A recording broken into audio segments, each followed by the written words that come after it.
Dick McDick coming to you from Saskatchewan here today. And it's been a while since I've uploaded a video. And I just saw this happen in my home province here on Friday, and I just couldn't let her go. So she's time to talk about it. Now, full disclosure here, I don't watch sports at all. I don't watch hockey. I don't watch football. I couldn't give two shits. But I'm glad that we have the Riders in the CFL here in Saskatchewan, because it's one great thing that we've always had in Saskatchewan for people to get together and party and have a good time. And Rider Nation's kind of an awesome thing. And this isn't about Rider Nation. I love Rider Nation. This is more me being pissed off at the CFL. Okay, now that being said, if we go back to just last Friday night at a packed Mosaic Stadium in Regina, Saskatchewan, there was a game supposed to go down between the Riders and the Stampeders, and after it being delayed 3.5 hours, the decision was made to postpone the game due to forest fire smoke having the Air Quality Health Index at 10 or above. You've got to be shitting me. Oh, hey, Blue Ball. Is it just me, or is this shit getting a little bit ridiculous? When I hear that the Air Quality Health Index is 10 plus extreme, I'm expecting to see a sky that resembles what Pierce Bronson was running from in 1997 in Dante's Peak. Mom, what is that? That's a pyroclastic cloud. But here's what the sky actually looked like.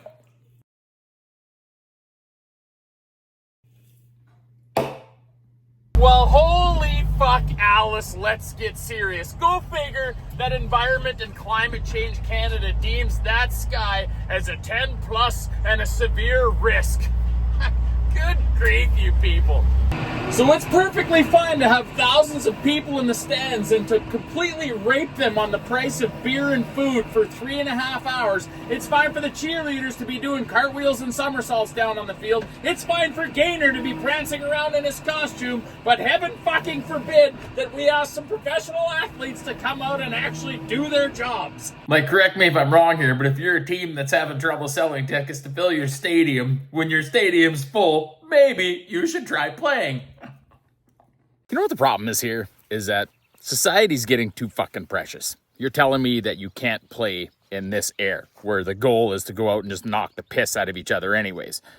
Well, if you can't play in that air, I would invite you back to the Tufnell Curling Rink in 1989 for an all-day curling tournament where the Air Quality Health Index was rated as Players Light.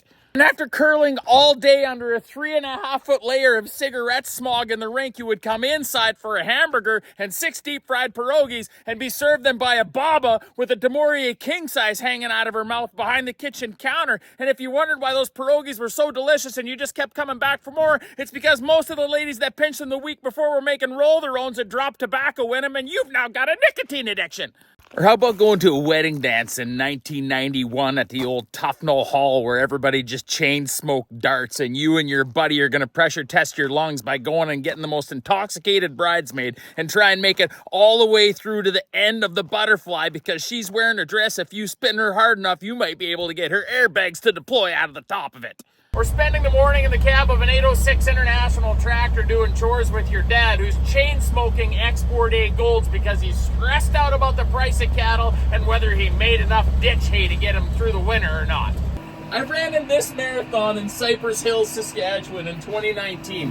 It was smoked the hell in. Guess what? Everybody ran it. We still did it. Won it. I'm still here. I'm still alive. What's the big deal?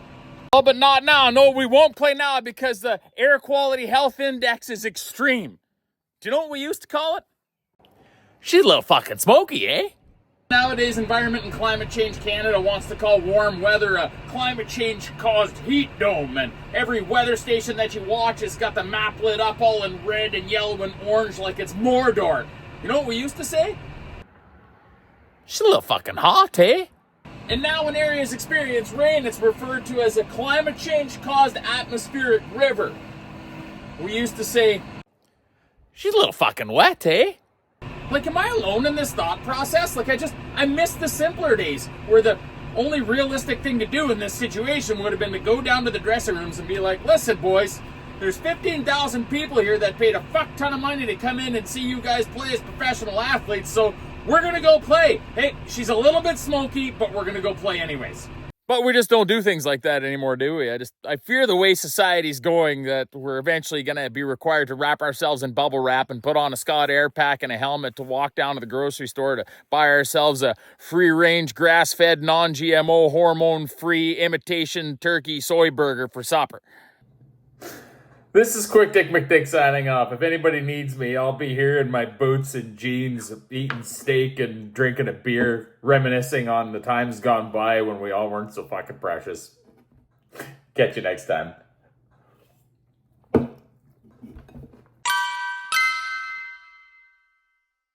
Well, Quick Dick, what did you do today? I pretty much got the entire Saskatchewan Roughriders football team pissed off at me, so... Hey, what are you doing this week, folks? Are you coming to Ag in Motion? I strongly suggest that you do. I'm going to be at the Mandako booth all 3 days. Tuesday night, I'm going to be at Field of Stars. We're going to be hanging out, having a good time. Jason Lee's emceeing it. There's going to be some great entertainment there, some great prizes up for grabs, some live auctions. Come out, do what you can to support Stars. It's going to be a great night. I put a link in the description of this video to where you can get tickets. And I think there's like 3 or 4 tickets left for my show at the Capitol on Wednesday night. That's going to be all proceeds going to Care and Share. And I get the link for those tickets down in the description of this video as well. And come on out and say hi. If nothing else, come see me at the Mandako booth. We're going to be leaning on the largest land roller that exists on the North American continent. And it's going to be a good time. So we'll see you out at Ag in Motion, folks, and catch you next time.